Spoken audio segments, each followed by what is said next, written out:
the term, word, country, something Nabatean mean anything? Steve, are you a Nabatean? I'm not one, but they were a group of people that lived in the Mideast, particularly around the Negev. They're the ones that built these, had a great water collection system throughout the Negev. Yeah. They also built Petra. Petra. Uh-huh. Petra. And if we haven't discussed that, we will in a second. But the Nabateans, you're right, Steve, came into Canaan across the Jordan, and they created quite a settlement in this area. And they were builders, and they were fabulous builders. How many of you have seen Raiders of the Lost Ark? Raiders of the Lost Ark. Well, you know the big temple, right? The temple that they show at the beginning? Right. Yeah. Remember, please nod your head. Yes, you've got to remember that temple, that big building. And in any event, that's a Nabatean building. And it's an authentic, that was real. That is real, a Nabatean building. It was called the Treasury. In any event, the Nabateans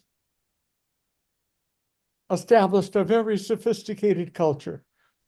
And as with sometimes happens, and I can't really explain it, as it sometimes happens, they don't make it. And a couple of hundred years later, the Nabateans are gone. And we don't know why, but they were very successful. Now, the only reason I mention, first of all, to mention Petra, if there's anything on a bucket list, and if you are, unlike me, able to travel, and there is a place that you can go to visit and haven't, Petra is an awesome place. Awesome. It's in Jordan, but that's a great tourist situation. In any event, this past week, 2 weeks, archaeologists have been digging beneath the treasury. Mm. And they have found bodies, buildings, and all kinds of stuff under that. And now the Israeli and Jordanian archaeologists, believe it or not, are working together, racing against time to uncover as much as they can uncover. There's enormous excitement in the archaeology world because, you know, it's one thing to find out, yeah, they live there. Now, this older stuff preceded the Nabateans and maybe can help us understand why they went away. So anyhow, that was it. And yeah, I get excited about things like that. It's just, it's fun. Okay. There is, as far as the archaeologists can get to it, they're saying there's a hidden civilization there. We'll see. Steve? A lot of these civilizations, the Philistines, the Nabateans, all kinds of people seem to have disappeared. Did they, in fact, disappear or just become so assimilated with other groups in the region that they no longer had a separate identity? Beautiful question. And the answer is probably going to be in Hebrew, gam v'gam, this and that, both. The environment changes, and even a grand culture has to adapt to it. If you fail to adapt, you die, no matter what your culture looked like before. So there was an issue of that, the issue of, were there conquests that we don't know about? Did Romans come in there and wipe them out? Maybe. We don't know. So that's another kind of a thing. But that's why I love this stuff, Steve. It's fascinating great civilization. They weren't great. They were a cultured civilization. They arose. They did well. They didn't survive. And Steve Miller was saying, don't you folks understand? That's what can happen to the Jewish people if we are not actively pursuing our Jewish identities. That's what Steve wanted to say, but he didn't. Am I correct? Sure. Okay.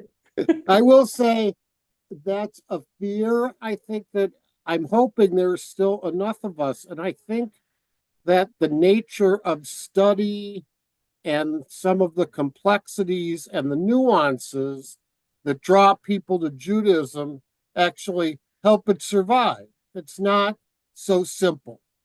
We get that, and that's good. And there is no indication that we're not going to survive. But I think that this is something that Yitz Greenberg once talked about when he said, there are no guarantees that just because there is an active, wonderful, creative, powerful Jewish culture today, it'll be here tomorrow. And that's something that has to be worked on. As you are doing in your studies, in your participation. And Steve, that's the same thing. So yeah, we're in the same place. Okay, we're going to move. There's something. What is that back there? Okay, we're going to move on now to live updates about what's going on. I'd love your opinion.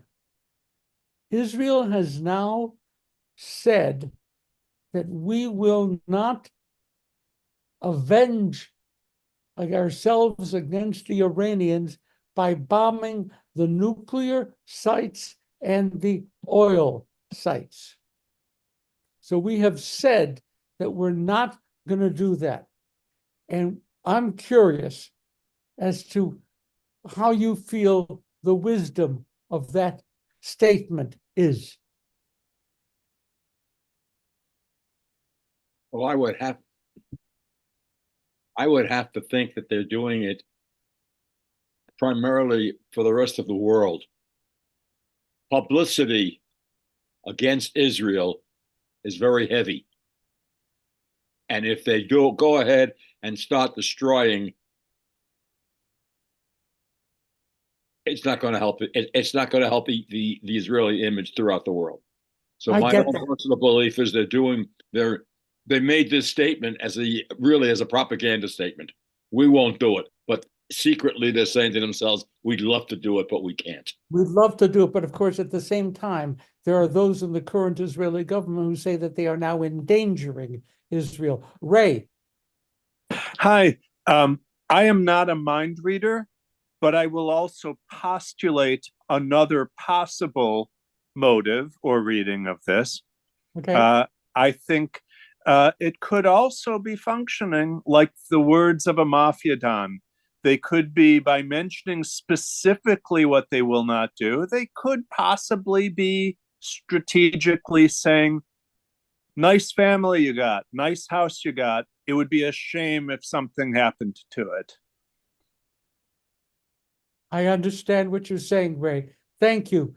Okay, Steve. I think in a way it's also inaction as a deterrent. I think by making such a bold statement, they're saying we can do this if we want to. So keep things in check or we may change our minds.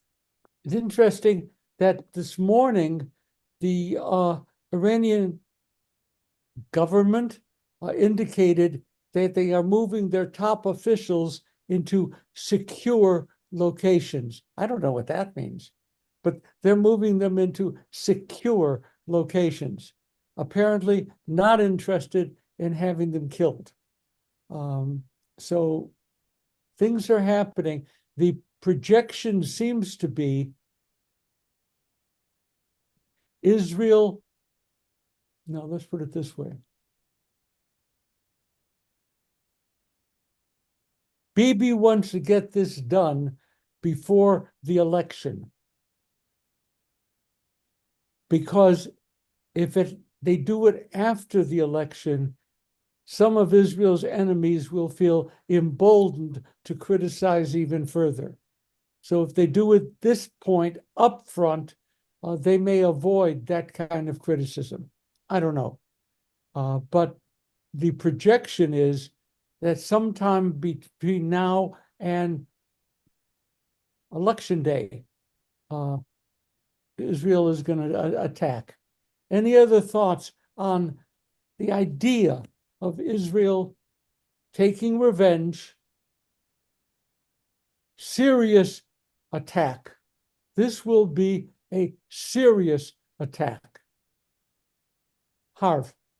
Well, I think I would not necessarily use the word revenge if Israel attacks the missile sites and those associated with the missile sites. In other words, the head of their military who are responsible for sending those missiles at Israel. Then Right? it's more of let's protect ourselves. And I think that going after the oil fields while they could will just probably jack up the price of oil and give Israel a bad name all over the world. And it also will help Russia against Ukraine. So that's not Jacking such up a the good price idea. of oil would be a huge black eye. Yeah, so that's probably not a Blame good Israel. idea. But the going after the nuclear sites at this point is probably too late. That the Iranians have the knowledge of how to make a bomb. So maybe if you did go after the nuclear sites, you'd set them back a few years. But again, you would have to do it over and over and over again. So I think that going after the missile sites would make sense. I think that you didn't have to tell the world that, hey, we're not going after this and we're not going after that. Why don't you just let Iran worry about all of it? That's my opinion. Yeah, but eventually you got to do more than having them take pills at night to go to sleep. You got to do something. And your comment about the nuclear, it's absolutely correct. Israel, this is another thing, a delicate balance between Israel and the United States. The United States has sold to Israel, I'm going to give you a very technical number, a bunch of 2,000-pound bunker buster bombs. I love that phrase. It's very scary. Can you say bunker busting bombs? So Israel now currently has the technology with American weapons of going underground and knocking out the current nuclear advances of Iran. They could do it.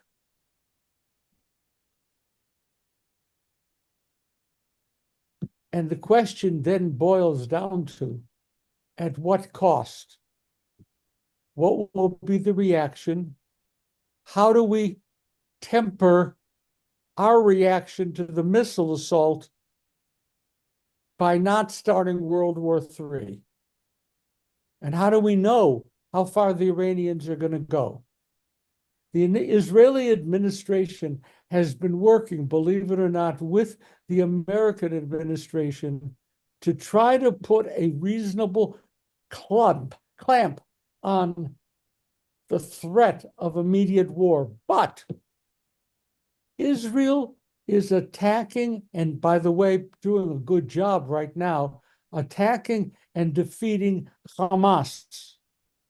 Israel is doing a really good job of attacking and defeating Hezbollah. Both of these are client nations of Iran. How can Iran retain its leverage in the Middle East if it doesn't respond to this? Did that make sense? Iran's credibility requires it to respond even when Israel is not attacking an Iranian facility, but an allied nuclear Iranian facility. The whole thing could still blow up. Now, I am not following, but Sue Casa sent a note to me, but it popped up. And Sue, I don't see that well. Sue, would you? It's a different subject. I didn't mean to interrupt the conversation. Something else I'm hoping. You certainly did. Now, please My read, bad. read what you wrote. Well, recently there's a letter that the U.S. sent to Israel from Anthony Blinken and what's his name, Lloyd Austin. And it laid out 3 things that Israel has to do within 30 days regarding opening up all the roads for the humanitarian aid. It's basically about humanitarian aid, and if Israel doesn't comply, then the U.S. will maybe they won't. Anyway, what's your feeling on it? It sounds like the U.S. is pretty serious because it lays out specific things that Israel has to do. Are you familiar with the letter? Of course, I wrote it. No. I am familiar with the letter. I was going slowly because we've been at this group has been at this a long time, and we know the difference between necessary posturing and actual threats. There is a difference. And so I read this as posturing. Why? Because no one is going to cut off arms to Israel as it prepares to attack Iran. They're just not going to do that. So it's an empty threat. It's making a position which, by the way, not incidentally, is going to play very well in Michigan. By that I mean with the Muslim population in Michigan. Point. Okay, do you see where I'm headed? I don't, and if I can read it that way, that doesn't mean I'm right, because I'm highly cynical and you know that. Doesn't mean I'm right, but I read it and my first reaction was rage, okay? But then it didn't last long. I don't believe the threat. It's not credible in my eyes. Whatever that means. Okay, I see Steve. And also, by laying out enough of this, Israel, I mean, even this morning, or maybe in Israel it was yesterday, announced all of these new trucks of aid they were letting into Gaza. So they're facially at least responding in a way as a show of good faith to help us not have to execute any threat. Beinenu uveinatzmenu, just between us chickens. Israel has not been totally open and supportive of what we were talking about, what you just mentioned. They keep doing the same thing, like dangling a bait in front of a fish. It starts being good, then they back off. It starts being good, and then it backs off. We can't simply say, because they're attacking Israel, Israel is right. There are real problems in the delivery of humanitarian aid. Real problems. Most of it is Hamas steals it. That's a category of, yeah, there are lots of problems. But Israel is so far from being virgin white on this particular activity. I'm not going to get drawn into Israel right or wrong. You know, boom, everything Israel does is automatically correct. The reality is that Israel is tightening the screws by affecting the civilian population. It just is. And creating pressure. And speaking of pressure, I think my eyeball's going to fall out. And creating pressure on the peace process. But how much of that even is at Hamas's feet? I mean, we now have Sinwar disappearing, knowingly keeping hostages around him for protection. They, in all their military installations, they keep children and civilians that they don't let leave the vicinity. So, you know, Israel can do all it can, but a lot of what's happening is still way beyond their control, even if they didn't want to kill a single civilian. And forgive me, Steve, I don't mean to be directly personal, but at this rare moment, again, I agree with you. Yes, it's a very tough situation, and anything anyone does is bad, but Israel is far from clean in the delivery stuff. And are there reasons? Yes. Yes, there are reasons. But the bottom line is there are reasons. And hi, Helena. It just is that way. This is a mess. Nothing that anyone does is sufficiently correct. We're gonna, well, please know, when we attack Hezbollah in Lebanon, we cannot say we are not attacking Iran. We are already attacking Iran. I mean, I don't put it into a different context. If some enemy of the United States launches a big attack on Canada, and you know, whom are they really attacking? And this is not capable of being talked through. It's going to have to be fought through. The stuff in Lebanon, I am very happy with. But I have a red line. There is a river runs across above the Israeli border, which periodically serves as a terminal border in this conflict.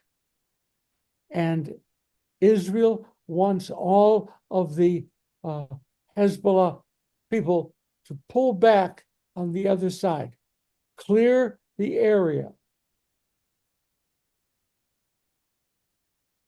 If that could happen without bloodshed, I think that would be great. Any question before we move on? I'm sorry, this is, you know, we're not going to come up with Nobel Prize winning solutions today. By the way, before I forget, I'm in touch with Brad, and some of you have been as well, and it's beautiful that you have been. And he is demonstrating a settled, brave nature, which is almost impossible to copy. And it would be wonderful if you would be aware and caring and able to send an email to say, hi, Brad, Rabbi said you need a little bit of backing up or something. Okay. So, Lebanon. Well, what's going on with the the crazy UN people. You have a comment on that? Well, Steve, I comment on everything. Some things I know about and some things I don't. UNIFIL, right? UNIFIL Yeah.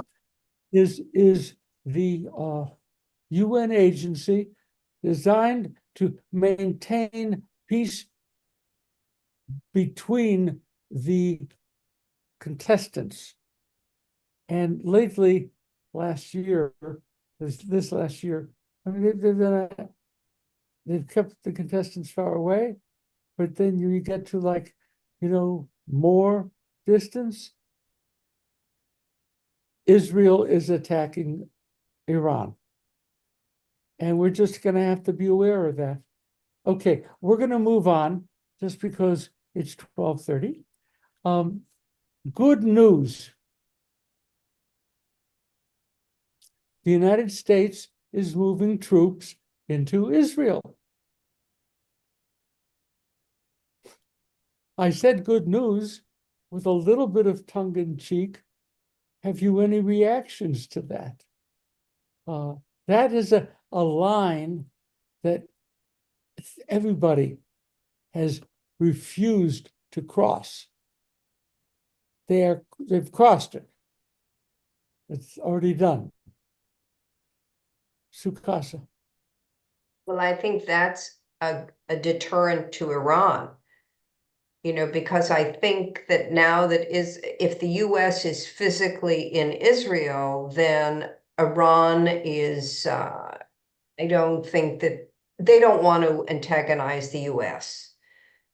And I'm surprised that the US is doing that. They have to do it because of the THAADs, because they have to operate the THAADs and they're sending them. But I think it's a big deterrent to Iran. Okay. Any other thoughts on moving? Remember they kept saying there are no US boots on the ground? No US boots on the ground. That was the most frequent thing. Guess what? There are US boots on the ground. Ray. Thank you. Had to unmute.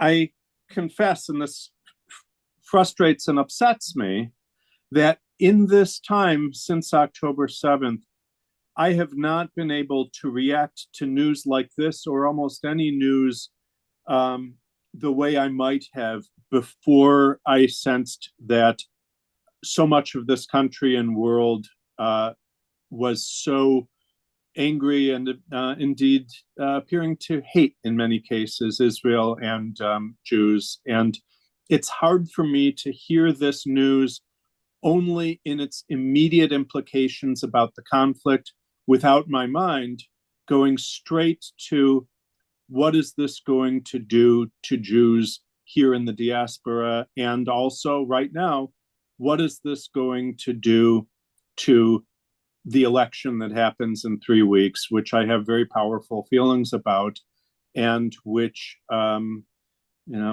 sure it's no surprise to this group, I lean left and do not want another Trump administration.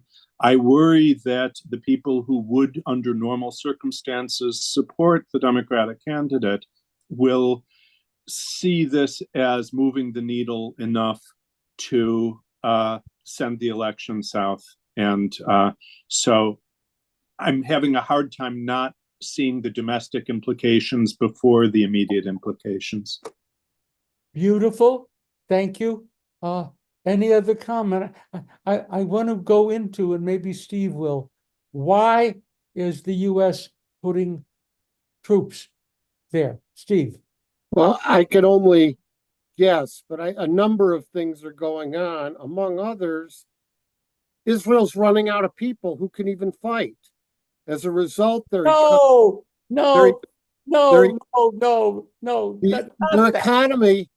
economy is suffering tremendously. Okay. Beyond fighting age or being called up, the drain and the need for reinforcements is critical. And I think that at least the current administration is acknowledging that we can't let Israel disappear. Okay, fine. That's a position. I am now going to reveal, first time ever on this broadcast from Santa Monica Hospital. THAAD. That's the answer.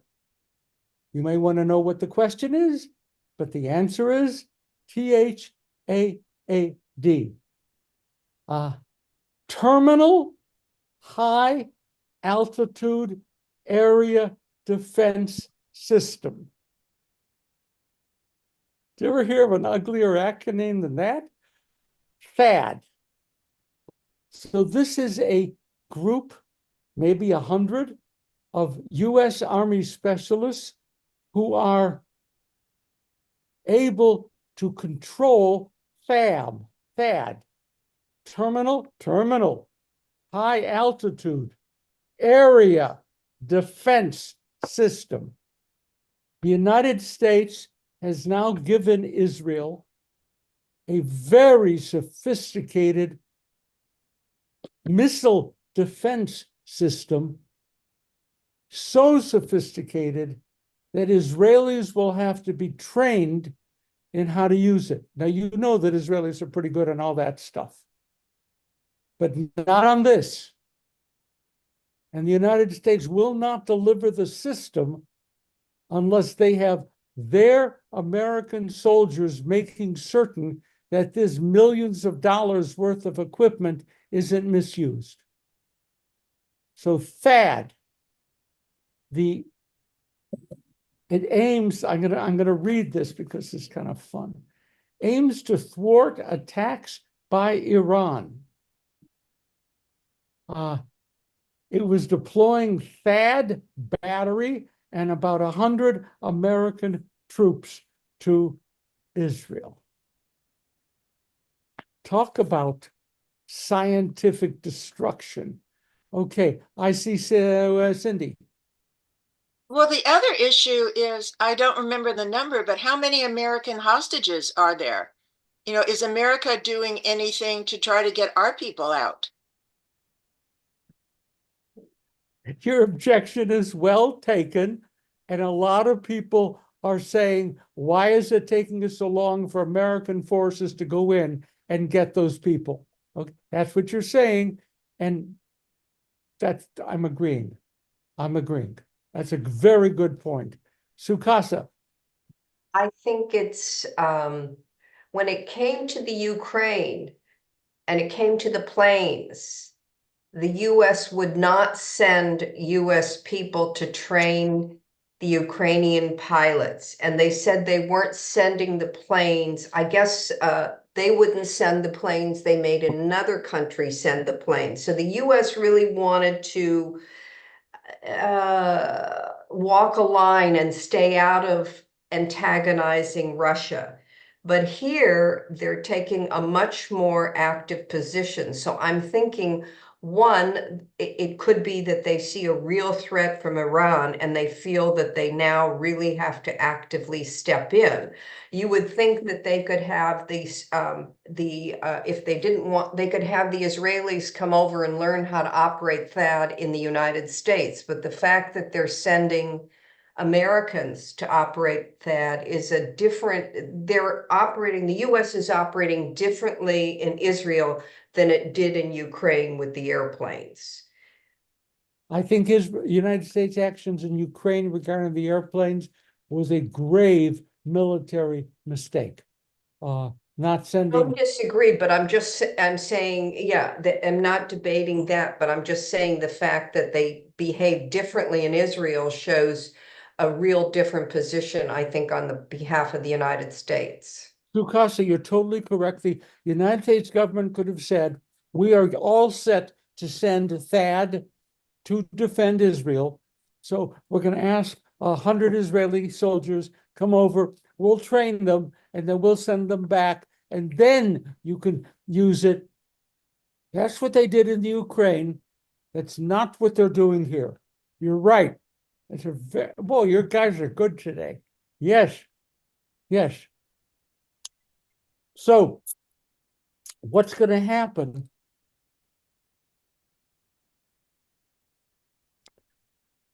what's going to happen if a hot war breaks out with Iran?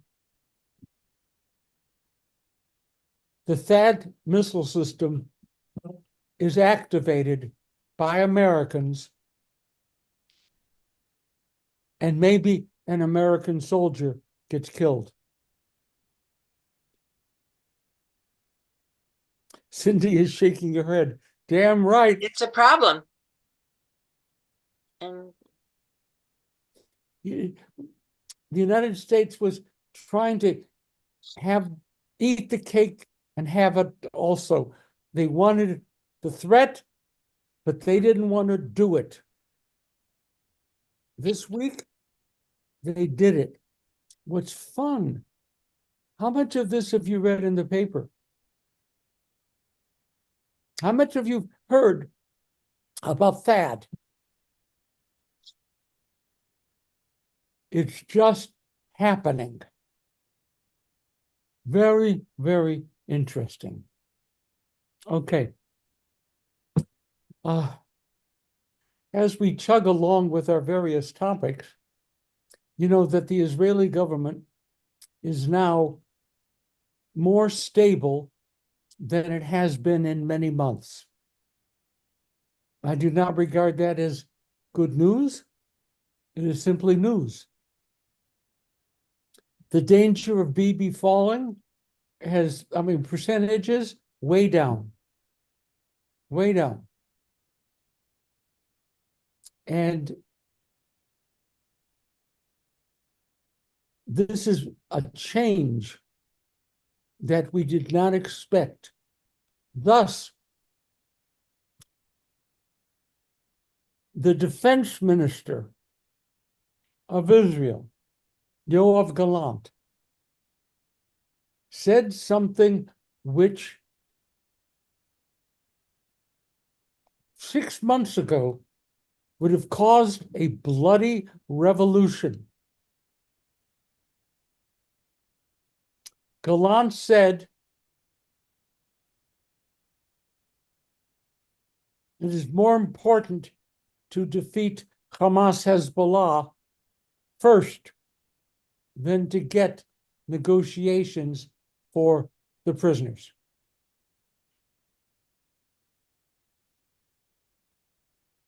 This has been a week of wows. If you don't pay attention, it's a week of wows. The hostage families are, can I say it, up in arms, furious, angry. But Gallant told, this wasn't like a government release.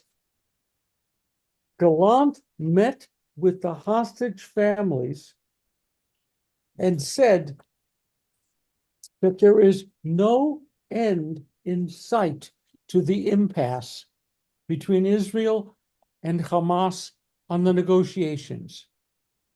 So instead of being bogged down and doing nothing and having negotiations that lead nowhere, Israel is going to bypass the negotiations and intensify the battle.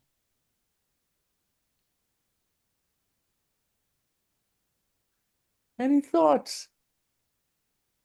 Do you realize if this had come out 6 months ago and people had said this, what the reaction would have been?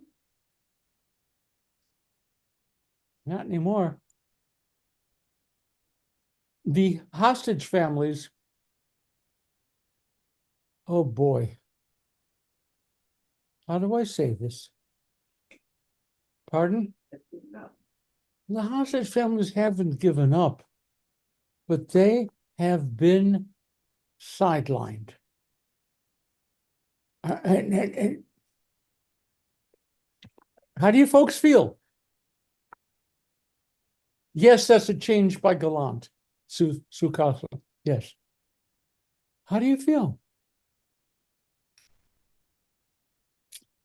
All this business of I don't mean to say all this business as if it's not important. This whole enterprise of freeing the captives, hostages,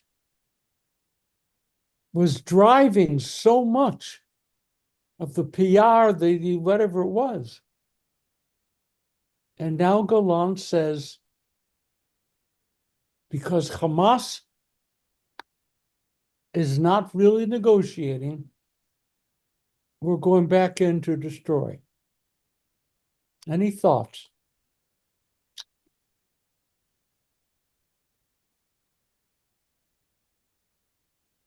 I don't, oh, okay. Herb and or Sylvia.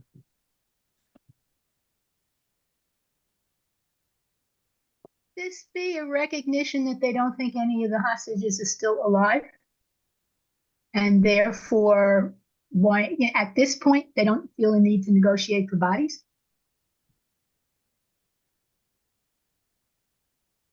Wow, that hurts. I don't know, but No, it's the right question, except it hurts. Okay? We don't know if any of them are alive. And in the meanwhile, there's no negotiations. So what happens? Nothing. We're in a swamp. And Galanta said, now we're going to pursue the military option. Any other thoughts? By the way, Sylvia, yes, yes, yes, and yes. Hamas has even given up showing videos. I'm sorry? Hamas has even given up showing videos. Hamas has given up showing videos. They just, yeah. Yeah. And I am astonished. And then I read something this week. Does the name Yahya Sinwar mean anything to you? Yahya, Y-A-H-Y-A, Yahya Sinwar, S-I-N-W-A-R.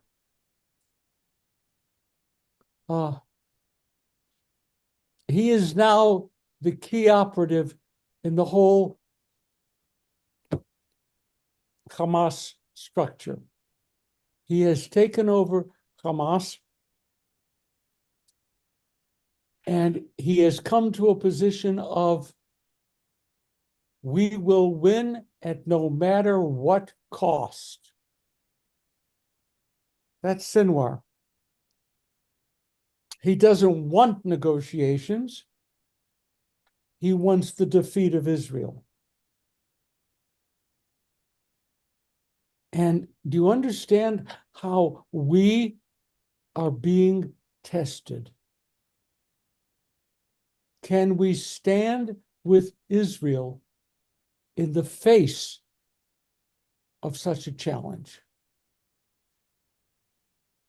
Sinwar they tried to kill him, I forget, Reese, 3 times this past month, failed. He's still around. And he wants nothing to do with the negotiating teams. This is what Gallant said. Quote, okay, it's in English. He said it in Hebrew, but quote, there's stagnation, and I don't see progress right now in this period. I'm very sorry to say, period, close quote. Joanne. Yeah, do we know how much harm Hamas can still do? I mean, Gaza's in rubble, right? And there's no food. And so I'm just wondering how much harm they think Hamas can still do to Israel. Anyone want to try to respond to that, please? Please? Would you want to repeat your comment so they can pick it up? Hamas is in rubble. Rubble. Hamas is, not Hamas, sorry. Gaza is all rubble. And I'm just curious if anybody knows how much harm Hamas can still do to Israel. with Hamas, with Gaza in such rubble, and we would agree it's in such rubble. Does Gaza still pose a threat to Israel? Was that the question? Yes. Yeah. Take a couple of answers, Steve. The surface is in rubble. The leadership and the corrupt leaders and what they have underground, they're regrouping, they're rearming. They don't care what goes on the ground and to the regular population, and they're still a threat, and they're still training, recruiting, and arming. So they're always a threat and able to attack. They have plenty of food and water and fuel underground. So all we're seeing is the surface, but that's not the whole story in Gaza. Any other comments? This is really important. Any other comments?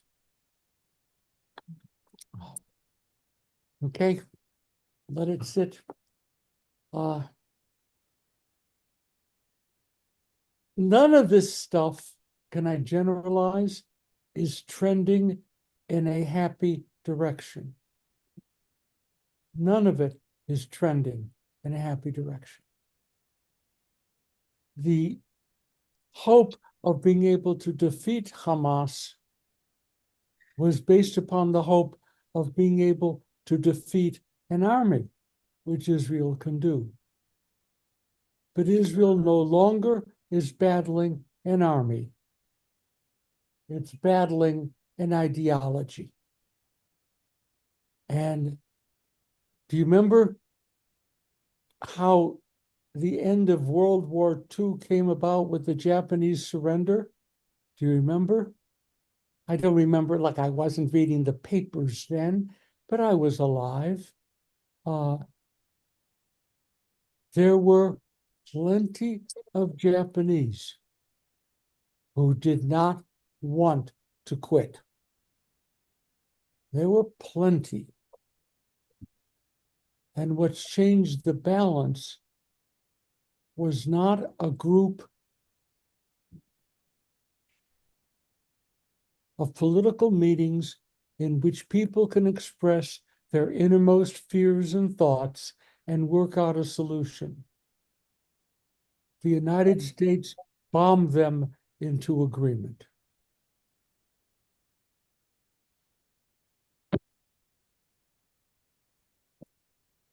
There is precedent. I said that a few weeks ago, didn't I? Yes. Yes. It's still there. Yeah. So we're all wondering, there's a reality. Let's do this. Got a couple of minutes left. Let's do this. We're going to have two options, and I will have no vitriol, no throwing of shoes at the rabbi and the camera. Okay? No vitriol. What will happen within the Gaza conflict if Trump wins? Stop it! I lost control of my wife. Okay. Okay, but I really think about it. It is a real possibility. I don't know probability. It is a real possibility now. What do you think the outcome would be if Trump trumps?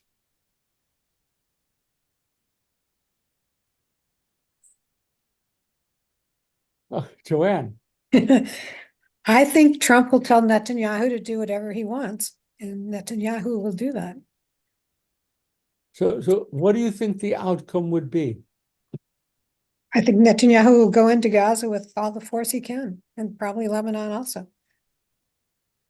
Thank you. That was Scary. Pardon? Steve. Scary.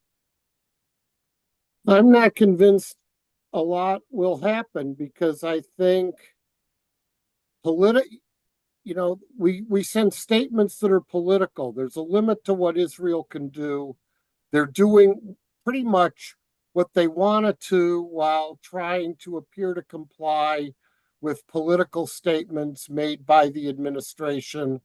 In terms of the war, ending the war, I'm not sure it's going to make any difference. It's not like we are going to start bombing Gaza.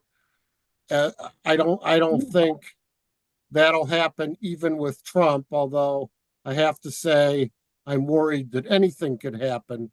But for the most part, I'm not sure there's going to be much of a change other than there will be less lip service paid to placating the protesters and all the people complaining about what's going on in Gaza. The question remains, and thank you, question remains, what will be the outcome if Trump wins? We've had two great answers. Harv? I think, well, I've heard this mentioned in the news. It hasn't happened yet, but I think if Trump gets in, it will happen. And that is the Israelis will try and separate the population in Gaza, move the people that they think are not Hamas to the north, and then just wipe out whatever is left in the south by starving them out and making sure nothing comes in or out of the south of Gaza. And I think that's most likely what might happen, but it's a guess, who knows?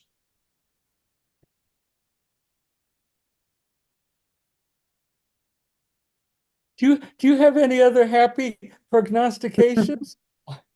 Oh, wow. Harv, I'm actually surprised. That's pretty heavy. No, but it's honest, it's pretty heavy. Anyone else? What will happen if Trump wins?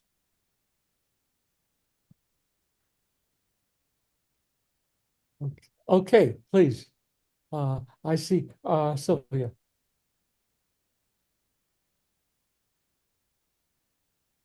Sylvia? Yeah. Oh. Trump has said that he doesn't believe in foreign aid and doesn't believe in sending American money outside of our borders.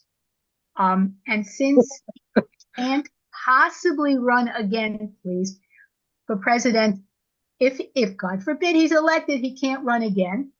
He has nothing to lose by refusing to send money to Israel, except maybe they won't let him build his hotels in Jerusalem. I don't know how serious he is about that because I don't know how serious he is about anything. But it is a distinct possibility that he will just stop sending American aid to Israel. And there's nothing the Jewish community or AIPAC can do to force him to send money he doesn't want to send. Thank you. Okay, okay, Ray. Thank you. Sylvia, you just alarmed me. I hadn't considered that possibility. And I'm afraid I agree that unless Trump succeeds, well, either way, if there isn't the prospect of a re-election for a third term, which we don't currently have, then he actually has no motive to continue supporting Israel. So that is alarming. So thank you, I guess, because you opened my eyes to something alarming. What I did wish to say was that I believe, as was already mentioned, that Trump would be inclined to ally with Netanyahu and give him carte blanche to do absolutely anything that he wants. And as to the denouement of this, what would happen, the best I can do is an answer like, what will happen if Johnson gets us into the Vietnam War? And I'm afraid the chaotic direction I see this heading without much precision is a quagmire with no clear resolution and many scores of thousands of lives being taken, and Netanyahu, unbridled, being perfectly content to plow forward and bombing indiscriminately, because every week that he continues to be at war is another week that the specter of his being held accountable for his civilian and other allegations gets kicked down the road. And I am afraid I think he is in this substantially for his self-preservation. So I see really no clear end in sight.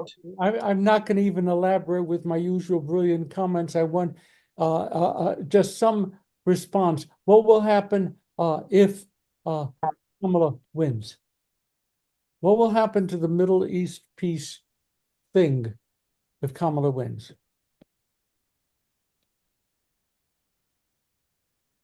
Isn't that interesting? Go on as it has. Isn't that interesting? Steve? I just think it will go on as it has. I think that the people on the far left underestimate her support from Israel. And I think that the right is taking advantage of that. But I don't think there will be much of a difference. I don't think she's going to back away from Israel at all. There'll be more boots on the ground. There'll be more boots on the... So Yeah. This has been wonderful. I mean, thank you. You have very, very strong and clear positions. And when there is confusion, it's widely shared. Thank you for today. God willing, we'll see each other on the Zoom for Shabbat, for Chevra Torah. Okay? Please stay well. Be well. Thank you, Rabbi, and Thanks, Rabbi. Thank you you. heal and Bye, get Rabbi. soon, and be home soon as you can. he's doing all right. Don't worry about him. Yeah. Well, you So can't, glad to hear. Risa, you can't stop us from worrying. Well, he's much better than he was on Saturday when he got out of Yom Kippur, I'll tell you that. Thank you for that, Risa. Okay. Bye-bye. Love everybody. Bye-bye. Love you too. Bye. Take care of yourself.